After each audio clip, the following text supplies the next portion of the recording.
I'm going to do something a little bit unconventional. It would be easy for me to talk about the Christmas story, and that is what I will talk about, but I'll do it in a different way. Now, typically we talk about the nativity, we talk about the birth of Jesus, but we can get so focused on the birth of Jesus that we forget about the birth of the Christ. And so I'm going to do something a little different. I'm not going to talk about the birth narrative. I'm going to talk about something different. I'm going to talk about death. But we're going to see how both that birth of a child and that death of an individual all still leads to life. But we're not going to talk about the birth of a baby today. We're going to talk about the death of a young man. Minister Jehudi alluded to, or he referenced, the call from Wednesday, where I spoke from the 11th chapter of John. And we're going to go back to that 11th chapter of the Gospel of John. Begin reading at the first verse. Now a certain man was sick, named Lazarus, of the town of Bethany, of the town of Mary and her sister Martha. It was that Mary which anointed the Lord with ointment and wiped his feet with her hair, whose brother Lazarus was sick. Therefore his sisters sent unto him, saying, Lord, behold, he whom thou lovest is sick. When Jesus heard that, he said, This sickness is not unto death, but for the glory of God, that the Son of God might be glorified thereby. Now Jesus loved Martha and her sister and Lazarus. When he had heard, therefore, that he was sick, he abode 2 days still in the same place where he was. And then after that said to his disciples, Let us go into Judea again. His disciples said unto him, Master, the Jews of late sought to stone thee, and goest thou thither again? Jesus answered, Are not 12 hours in the day? If any man walk in the day, he stumbleth not, because he seeth the light of this world. But if a man walk in the night, he stumbleth, because there is no light in him. These things said he, and after that he said unto them, Our friend Lazarus sleepeth, but I go that I might wake him out of sleep. Then said his disciples, Lord, if he sleep, he shall do well. Howbeit Jesus spake of his death, but they thought that he had spoken of taking rest and sleep. Then Jesus said unto them plainly, Lazarus is dead. And I am glad for your sakes that I was not there, to the intent ye may believe. Nevertheless, let us go unto him. Then said Thomas, which is called Didymus, unto his fellow disciples, Let us go also, that we may die with him. Then Jesus came. He found that he had lain in the grave 4 days already. Now Bethany was nigh unto Jerusalem, about 15 furlongs off. And many of the Jews came to Martha and Mary to comfort them concerning their brother. And Martha, as soon as she heard that Jesus was coming, went and met him. But Mary sat still in the house.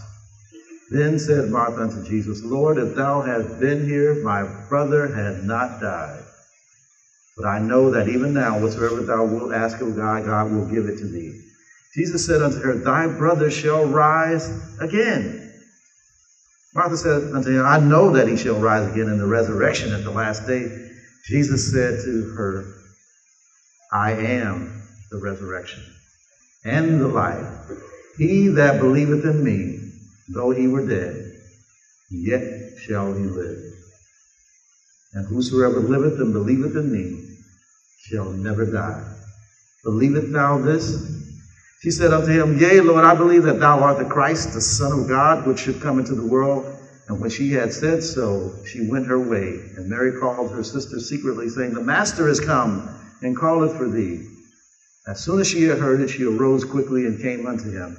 Now Jesus was not yet come into the town, but was in that place where Martha met him. The Jews then, which were with her in the house, and comforted her when they saw Mary, that rose up hastily and went out, followed her, saying, She goeth unto the grave to weep there. Then when Mary was coming to Jesus, Jesus was, and saw him, she fell down at his feet, saying unto him, Lord, if thou hadst been here, my brother had not died. When Jesus therefore saw her weeping, and the Jews also weeping, which came with her, he groaned in the spirit, and was troubled, and said, Where have you laid him? They said unto him, Lord, come and see. We know this scripture. Jesus wept. Then said the Jews, Behold how he loved him. And some of them said, could not this man which opened the eyes of the blind have caused them, even this man should not have died? Jesus, therefore, again groaning in himself, came up to the grave. It was a cave, and a stone lay upon it. Jesus said, take ye away the stone. Martha, the sister of him that was dead, said unto him, Lord, by this time he stinketh, for he had been dead 4 days. Jesus said unto her, said I not unto thee, if thou wouldest believe, thou shouldest see the glory of God. When they took away the stone from the place where the dead was laid, and Jesus lifted up his eyes and said, Father, I thank thee that thou hast heard me.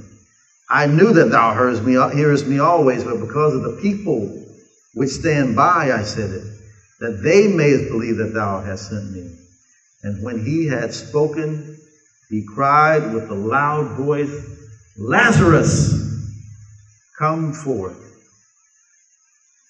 And when he that was dead came forth, bound hand and foot with grave clothes, and his face was bound about with a napkin, Jesus said unto them, loose him and let him go. Loose him and let him go. Now, in this scripture, we have this story of friendship. Friends who Jesus loved, one of them had become gravely ill. And they sent for Jesus to come, but he did an odd thing. He heard that he was ill, but he tarried. He stayed away. He waited. He delayed. He waited just long enough for the sickness to turn into death. And then he came. And he said something that was, the disciples misinterpreted. He said, he's sleeping. And he said that he's sleeping, and it's all for a reason, all for a purpose. And they misunderstood where he was going. This past Wednesday, I talked about something, the concept of how many of us are going through this season of open enrollment. As we're on our jobs, we're looking to get our insurance together, our benefits packages, and part of that insurance, health insurance. Of course, Obamacare is in the news, and Affordable Care Act, and everybody's talking about that. But another part of that insurance is life insurance. Life insurance. And a part of life insurance, the actuaries, they calculate something that's based on our life expectancy. How long we may be expected to live. Now, the average life expectancy in this country is 78.7 years. Just recently, Nelson Mandela died. He was 95 years old. Now, we grieved for his loss, but we weren't that surprised that he was gone. He lived a long and full life, done a lot of things, so we more celebrated the life of the man than we really mourned his passing, his transition. It was not unexpected. He had surpassed that life expectancy. But so many times when we see young people, like a Trayvon Martin, young people like going to ask for assistance at a door and being shot because somebody thinks they're breaking in, young people who are subject to gun violence in this country that's run amok with the availability of cheap firearms, young people by violence, by accident, by disease, when they're taken from us, it stirs something in us that they have not lived to their life expectancy. The possibility, the potential that is inherent within them, they have not achieved that. So there's something that grieves us even more because there is a loss that we feel even more deeply because they have not reached their life expectancy. But we also talked about on that call, there is something in that term as well. It's not just about the length of life, but the actuarians also take into consideration the value of your life. What would you have contributed? What would you have given? What would you have been expected to earn and make and all these things? And they put a price and a price tag on that. And they determine your policy based on that, your life expectancy. What people think of you. What they expect of you. What they think you're going to achieve or what you might achieve, what you won't achieve. People will peg you and label you and classify you and put you into categories based on their expectations of you. Now, that's tragic enough, but the truly tragic and sad part is when we adopt and take on those expectations ourselves. When, I know we didn't plan this, but when Stan played the song, they saw the best in me. I didn't have you play that, but people will see the worst in you sometimes, and they will place these labels on you. You're not going to make that. You're not going to do this. You can't achieve that. Don't put your goals up too high. Don't set yourself up for disappointment. Manage your expectations. And they're not saying, these are not the people who don't care about you. Most times, these are the people around us who actually love us. But we can't put everything out there to everyone because everyone is not prepared to receive it when we deliver it. Sharon talked on this past Friday about Beyonce, how she waited and kept it under wraps and worked with the others around her, and her whole team believed in her vision and put out 14 songs and 17 videos on one day, and nobody knew what was coming because she kept it under wraps. Kept it a secret until it was time on a need-to-know basis.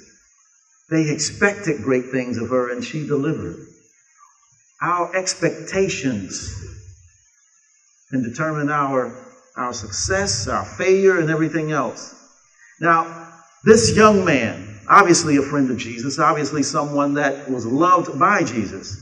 Mary and Martha were her sisters, and they were people who were always dear to Jesus. We see that time and time throughout the scriptures. Mary, they even references there, was the one who wiped his hair and anointed it with oil. So this was somebody that he really cared about. A young man came to a tragic end all too soon. He had not reached his life expectancy. And so there was a great wailing and gnashing of teeth and mourning. They were weeping and crying, Lord, if you've been here. They began to feel some type of way about it. If you had been here, if you just come, we're not that far away. If you had been here, you could have done something about this. They had the faith to believe that. So they had a measure of faith. Lord, if you had been here, it would have been all right. You could have healed them. You could have gotten them up off of this bed. It would have been okay if you had been here. And Jesus was in someplace else because he delayed on purpose. He said, no, I'm not going there just yet. I want you to see something. I got a demonstration for you to show that this thing that we call life, there is more to it than what we understand right here. There is more to it than this physicality, than what's present in this being, in this body. There is something that's deeper. There's life beyond life. And I'm going to show you what I'm talking about. I'm going to show you what's going on. So Jesus, he called them forth and he said that, there's this stone here. I'm here at the grave. Let's get this thing out of the way. Let's move it out of the way. And they said, well, he's been dead 4 days. And this was before they did embalming and all those fancy types of things. Just like many of the Jews today, they don't believe in all that. They were just going to put you in a box right quick. The Islamic faith, they're going to put you in a box as quickly as possible because they don't want to desecrate the body. So this thing is not going to be a very pleasant thing for us.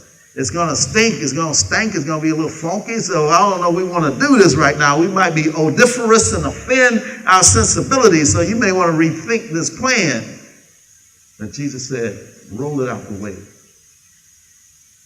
Roll it out the way. And they began to cry and everything. And Jesus wept, and they misunderstood why Jesus was crying. Oh, he must have really loved this dude because he's breaking down. But Jesus wasn't crying for that. As it said, he groaned in the spirit because of their unbelief. That's what was getting on Jesus. It wasn't that Lazarus was gone, because Jesus knew that this is not the end. I'm crying because you dudes just don't get it yet. That's what you got me crying. And so they rolled it away. And Jesus said, Lazarus, come forth. Now, I was talking to Gwyneth yesterday about this story, and it sort of weirded her out, and I can understand that. I'm not sure I wanted to be there to see that myself. Can you imagine? They know he's dead, and he's calling them forth, and he comes out of there wrapped in these grave clothes with a napkin on his face. And he's coming out looking like something from The Walking Dead, looking like AMC, Michael Jackson, Thriller. Lazarus, come forth. And there he is. Life. There's something deeper. Jesus said, if you believe, you won't have to see death. We know people transition. We're not talking just about the physical here. Now, that's the thing that we do differently at InSpirit. We talk about the narrative, the historical, the cultural. We get into all of that. We get into the theological. We break it down in the hermeneutics and whatever else. We're going to dissect it and divide it, but we get beyond that as well. Because this is not about just a history lesson and what happened 2,000 years ago. It is a life lesson in what happens each and every day with each and every one of us. It's a lesson in consciousness and what happens to us. Each individual, each setting, each place in the Bible is really a lesson about us. It's a lesson of instruction about how we manifest and how we grow that Christ consciousness that is growing within us. Jesus said that you can't write people off. You can't bury folk. And just because you think it's over, that it's over. There is something that is within us. As long as that spirit, that divine spark remains within us, what we call that divinity, that Christ consciousness, as long as we have that, if we know in truth that we all have that, there is at no point where we are dead. We can be dormant, but we're not dead. There's that opportunity to come back, that opportunity for renewal, that opportunity for revitalization, reanimation, reinvigoration, that opportunity to come back. And Jesus, he called it, because I've been there. I've been buried in the cave, and sometimes I still feel like I'm digging my way out of the dirt. You know, I don't know if you saw Kill Bill, I think it was 2. Well, she was buried.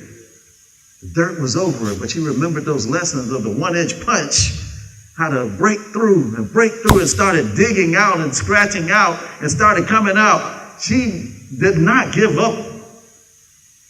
And we start digging our way out of there. Knowing that there is possibility as we come to the end of this year, as we celebrate this Christmas season, and we celebrate this birth of this Christ, this Jesus, let's remember that Christ consciousness that is within us. And let's remember, no matter what we went through in 2013, no matter what we went through starting in 2008 or before or whatever, no matter the hardships that we have endured, no matter all those who counted us out, written us off, crossed us off, threw the dirt on us, rolled the stone in front of the cave and said, you are dead and through. No matter what, you can reanimate and come back to life. 2014 doesn't have to be like 2013. This is a new beginning. The 10th anniversary of InSpirit, we talked about that. A year completion, a fulfillment. That 10, that 1 and 0. And numerology, that 1 and 0, you combine it and make it 1. We're starting over. This is the beginning, year 1. Reset the clock. Don't count us out. It's not over.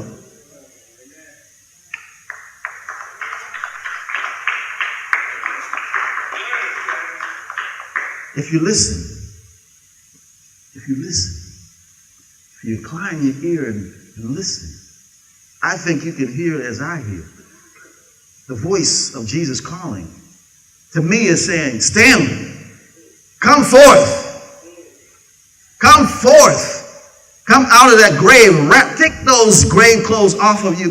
You're not over. You're just beginning. Come forth. If you listen, I think you can hear. Deanna, come forth. If you listen, I think you can hear. Bobby, come forth. Ayende, come forth. Jehudi, come forth. Mackenzie, come forth. She came forth. If you listen, I think you can hear it. Come forth.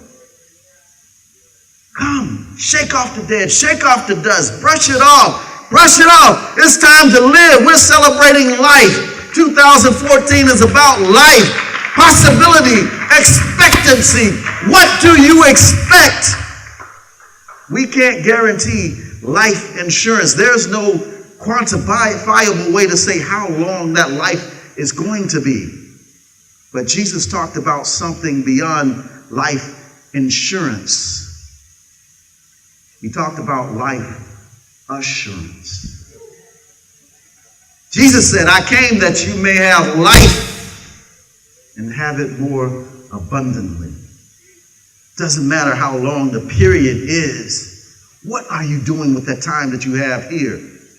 You can be here for 90 years and not do a thing, or you can be here for 20 years and change somebody's life forever. What are you doing with the time that you have? There are some young souls, the young ones, the wizened ones, the ones who have taken on the hardest lessons. They come in and out of our lives quickly. They do their job. They move on. What are you doing with your life? What is your life expectancy? What do you expect? 2014, let's expect some great things. Charles Dickens, Great Expectations. That's where we are. Expect greatness.